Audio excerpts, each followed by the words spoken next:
We're so pleased to have this next guest returning to the show. She's a comedian, a contributing writer to the New York Times, I've heard of it, and author of Maeve in America. Maeve in America. Reading from that now, please welcome Maeve Higgins. Thank you, Chris. In January 2014, a girl from Cove in Ireland, formerly known as Queenstown, journeyed across the Atlantic and skipped rosy-cheeked off an airplane at JFK Airport. That was me, and I had too much blush on. In January of 1892, a girl from Queenstown, now known as Cove, skipped rosy-cheeked off a boat at Ellis Island to start her new life. That was Annie Moore. She was flushed at the fuss being made of her by the officials on the island. You see, Annie Moore was the first immigrant through the new processing centre that opened its doors on January 1st of that year. Now, maybe her rosy cheeks were caused by the icy wind whipping through the harbour, or maybe she just lit up with anticipation of seeing her parents for the first time in many years, and maybe the relief of no longer being her two little brothers' sole guardian, as she had been on their voyage and back home in Ireland. I really have no idea why she was blushing. I grew up knowing all about the people that left my hometown, but really nothing about what happened next.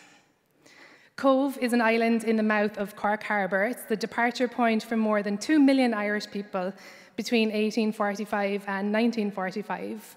Cove was the last place Titanic stopped before it, well, I don't want to ruin the movie.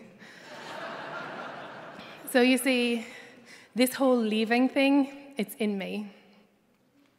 Every immigrant has a story of one life left behind and another one started anew. Annie Moore, the first immigrant through the gates of Ellis Island, she never had any papers.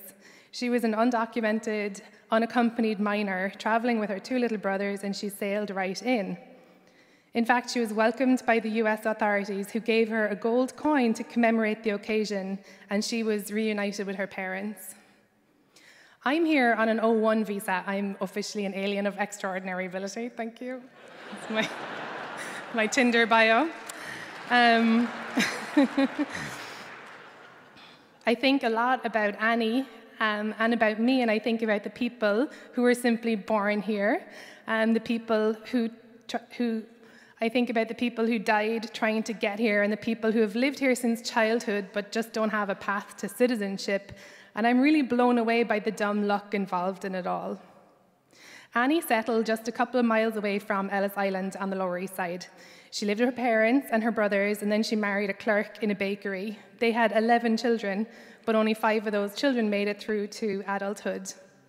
Can you even imagine burying your children like that? I definitely can't. I tuck that part away in the, she must have been different from us with fewer feelings. You know that folder? The delusional one full of current stories from far-off places that are just too sad to bear. Annie died when she was 50 years old. I recently went for a wander around Annie's old neighbourhood, and I passed St. Mary's, which is the local church founded by Irish immigrants, which was rebuilt after being burned down by anti-Catholic nativists in the 1830s. By the time Annie arrived, the Irish had a surer footing in the city's political and social life. They were clannish and looked out for their own. I've got mixed feelings about this. I'm so glad that they made it, but I'm sorry that they often stood on the backs of other marginalised communities to do so, and I'm sorry that many of us pull the ladder up after ourselves. A lot has changed since Annie Moore sailed across the Atlantic. The ban on Chinese immigrants, which was in place when she arrived, that was lifted long ago, but Travel Ban 3.0 now blocks immigrants and refugees from 7 other countries. That ban was created and supported by people whose own parents and grandparents walked through that same Ellis Island door, the same one Annie did. Catholic churches are no longer being set alight by nativists. The attackers come now for temples and mosques and synagogues, causing fear and sometimes death to the worshippers inside. I'm afraid we're hearing echoes so loud they've become the sound of today. I don't believe in good or bad immigrants. Annie Moore never made a fortune. She never wrote a book or invented a computer, and why should she? Why should any immigrant be deemed extraordinary to deserve a place at the table? I think Annie did enough. She was just one woman who lived a short life and a hard life. And Annie, I think, lives on today, not just in her descendants. She lives on in every person arriving from a country shot through with rebellion and hunger, and in every immigrant that gives America her humanity.